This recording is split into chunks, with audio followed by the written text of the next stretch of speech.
Hello Vishwanathan, welcome to Lighting in India's 4G World, and we had an interesting panel discussion yesterday in which you participated. Going further to that, I wanted to understand the major technical challenges which Vodafone India is facing and the solutions and strategy it is using to sort of resolve these challenges. Can you throw some light on this? Sure. So let me first generalize on the challenges the operator community is facing instead of just looking at only on what Vodafone India is facing. On the backhaul side, the key issue when we go from 3G to the 4G is whenever in 2G we had something like 4 to 6 MB of backhaul requirement. In 3G it went to about 21 MB type of a backhaul requirement. When you go to LTE, we require something like 300 MB of backhaul requirement, assuming that we are going to have a 3-sector and 100 MB per sector type of a data requirement. Now 300 MB would put a lot of pressure on the type of backhaul that you can get. For example, if you want to go for a microwave, you will have to go for a millimeter wave type of a thing. You will get 1 gig, but that 1 gig, currently the way that the backhaul is set up in the microwave is like in a form of a ring. There are 6 or 7 sites which are connected together, and these share the say 100 MB or a 155 MB or a 200 MB is shared between these 6 or 7 sites. But the moment you go to 4G, what happens is even if you get a 1 gig microwave link, you won't be able to share it with beyond probably 1 or 2 sites. Hence, the distances that you can cover using the microwave is going to come down considerably. The other option to go for is to probably set up a point-to-multi-point mesh type of a thing using unlicensed band like a Y mesh or a type of a stuff. But then the amount of interference that's going to be available in big cities, etc., is going to be. See, the problem is more in large cities rather than smaller, villages or some semi-urban or rural areas. Hence, in the big cities, the Wi-Fi spectrum is going to be already, pretty crowded, and hence you can't. The use of Y mesh or something like that for a backhaul is going to be pretty challenging. So ultimately, I think finally it will end up being primarily fiber being the backhaul, and that's what has happened in most of the markets where the LTE has been very famous, and all of those places fiber is gone right up to all the eNote Bs. So I think this is the biggest challenge that is going to come when we start doing the LTE rollout. The backhaul you mentioned was a major. It is the primary challenge, I would say. Yeah. After that, I think it's almost 1.5 years since Vodafone rolled out 3G. Yeah. So what has been the response? Has there been a considerable data uptake? The first 6 months were challenging for most of the operators. That's right. So now, what has been the data uptake? Do you see a significant increase in the data consumption? Yeah, actually, very, very interesting point. Initially everybody thought that 3G is sort of heading towards a failure in the country, and that reaction was based on the first 6 to 8 months type of the response.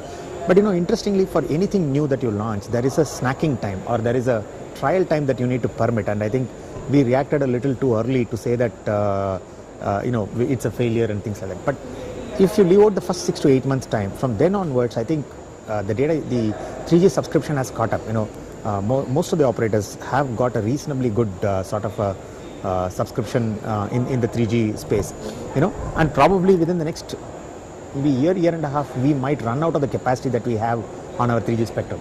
Probably we'll require additional spots in the 3G spectrum or more sites to cover, build up the capacity and things like that. So I think that the offtake has been pretty good.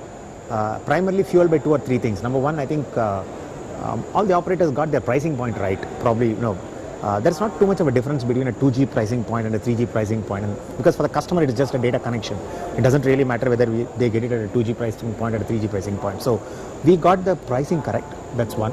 Second thing that happened was also on the smartphone sales. There are a lot of good, interesting and impressive smartphones that came to the market, right, from various manufacturers of smartphones, and that fueled the growth as well, and the tablets, of course. So tablets and smartphone market boom, and the pricing got right.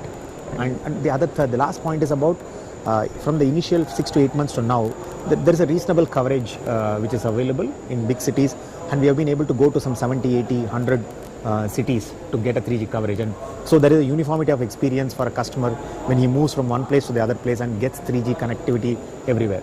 So I think we have got it right now. What are the major trends of this increase in data consumption that you spoke about? Is the data increase happening only in the metros and not in the and not in the tier 2 cities? And if yes, what kind of applications are being used to the maximum, which see a significant growth? Can you throw some Sure, light? definitely. So number one, the growth of data consumption is not restricted only to the metros. I would say probably the top 50 to 60 cities in the country is consuming data, right? Probably the ratio or the consumption per connection may be different, may not be, maybe probably metros may have a slightly higher level of per capita consumption compared to probably the smaller cities, but the growth is sort of uniform across probably the top 50, 60 cities in the country. So this is number one, and that is what is also making us go to the next level of cities as well. So we assume now that probably we will be able to get a similar type of welcome from other cities as well. So we are moving towards the next rung of cities with the 3G coverage. The top application has been, the usual suspects, all the social media content, search and typical web browsing, and a fair amount of video and music downloading, and a lot of collaboration as well. Things like in an enterprise space, if you look at a lot of enterprise applications have got mobilized, and you have things like web conferencing, video conferencing, which people use this for, and so that's been the other. So collaboration, social media, enterprise applications, web browsing, search, and to a fair extent video and music. I think this is sort of a mix of applications that are being used in 3G. What about the challenges in providing, the customer experience in data to a customer, to a customer? Because most of the operators do talk about, the difference in providing customer experience in 2G and 3G is vastly different, and they are facing challenges in sort of doing that. Sure. So what is Vodafone's position and strategy in doing that? Yeah. So we have done 2 or 3 things to manage the customer experience. Number one is wherever we have implemented a reasonable amount of content delivery network type of a solution, wherein we are able to cache content which are frequently being used by various customers and trying to give them a slightly better latency and a download speed on the content. So this is one. The second thing that we have done is we have done some video optimization solution in the network. So if the customer is using video and he gets a slightly better optimized video performance as compared to a traditional way of downloading a video. So these are 2 things, but still the challenge remains. There are 2 or 3 challenges which will still be there. Probably because of just a single carrier on which we are operating, we are unable to increase the performance of the network beyond a certain level. So this is one definite challenge.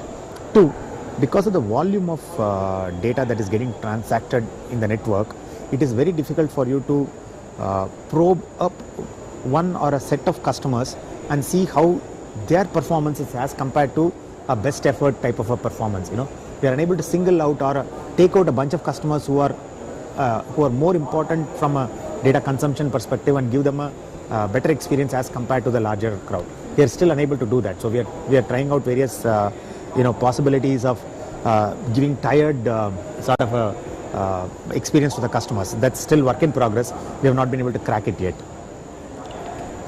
Thank you so much. Thank you. So, Hello, is it okay? So Vishwanathan, you've been attending the event for the last 2 days. How do you find the event? How do you find 4G World India? No, it's been good. It's a good initiative, I would say, for two or three reasons. I think it's essential, even before 4G becomes pretty popular in the country, it's essential for the community to come together and think about ways and means of making this successful. There are a lot of learnings that has happened probably from the vendor community, from operators outside of India, and here operators who have launched 4G and people who are launched 3G and then waiting for launching 4G.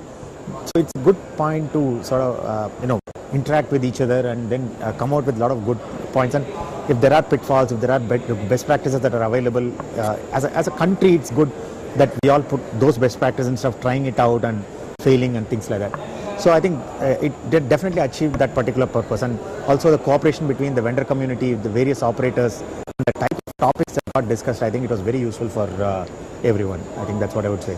So would you be attending it next year? Or I would definitely. we really look forward to having you again next. Thank you.